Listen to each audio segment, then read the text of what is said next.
जंगल में हर जानवर अपने अपने अंदाज में रहता था।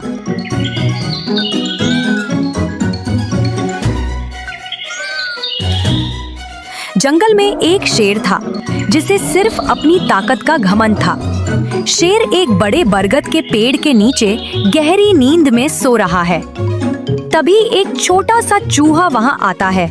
वह बहुत चुलबुला है और इधर उधर भाग रहा है। चूहा खेलते खेलते शेर के ऊपर चढ़ जाता है और उसकी पीठ पर उछलने लगता है।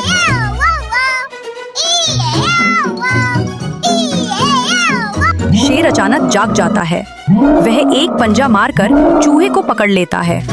चूहा डर से कांपने लगता है। महाराज महाराज, मुझे माफ कर दीजिए, मुझसे गलती हो गई। मैं बहुत छोटा सा जीव हूँ। अगर आप मुझे जाने देंगे तो मैं वादा करता हूँ कि शायद कभी मैं भी आपकी काम आ सकूं। शेर जोर जोर से हंसने लगता है। तू मेरे काम आएगा?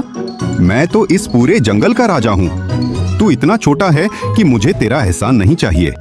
तू भाग्यशाली है चूहे, मैंने अभी अभी भोजन किया है। अभी जाओ और मेरे साथ कभी भी मजाक मत करना, वरना मैं तुम्हें खा जाऊंगा। चूहा डर के मारे तेजी से भागता है। पास में एक बंदर और उल्लू बैठे हैं। देखा उल्लू, कैसा मजाक किया शेर ने। भला एक चूहा शेर के क्या काम आएगा।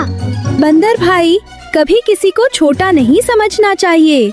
समय का पहिया कब घूम जाए कोई नहीं जानता। कुछ दिनों बाद शेर जंगल में घूम रहा होता है। शिकारियों ने शेर को पकड़ने के लिए जंगल में जाल बिछा रखा था। शेर शिकार की तलाश में घूम रहा था। तभी अचानक उसका पैर एक जाल में फंस जाता है। शेर जोर जोर से दहाड़ने लगा था और शिकारियों के जाल में फंस गया था। फिर शिकारी जल्दी से अपने गांव की ओर भागता है और लोगों को बुलाने जाता है ताकि वे मिलकर शेर को जंगल से ले जा सके। चूहा दूर अपने बिल में शेर की दहाड़ सुनता है। वह शेर की आवाज पहचान लेता है। अरे, ये तो शेर महाराज की आवाज है। लगता है वो मुसीबत में है। चूहा दौड़ता हुआ वहां पहुंचता है।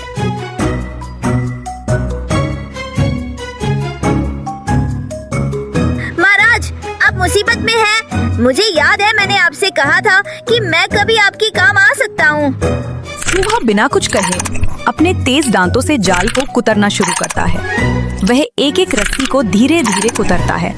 चूहे की मेहनत देखकर शेर हैरान हो जाता है। शेर जाल से बाहर निकलता है और चूहे को धन्यवाद करता है। धन्यवाद मेरे छोटे दोस्त, तुमने मेरी जान बचाई। तुमने आज साबित कर दिया कि कोई भी जीव छोटा या बड़ा नहीं होता। महाराज, बस यही चाहता था कि आप ये समझे कि हर किसी का अपना महत्व होता है। मैं छोटा होकर भी आपके काम आ सका। अब से मैं कभी भी तुम्हें परेशान नहीं करूँगा। इस जंगल में तुम जो चाहो वो कर सकते हो और खुशी से रह सकते हो। शुक्रिया महाराज, अब मैं चलता हूँ, फिर मिलेंगे। शेर और चूहा आपस में बात कर ही रहे थे कि तभी गांव के लोग वहां आ पहुँचे।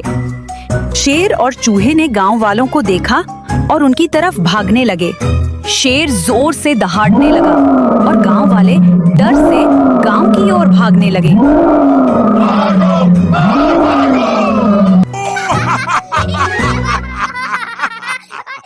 शेर और चूहा हमेशा के लिए अच्छे दोस्त बन गए।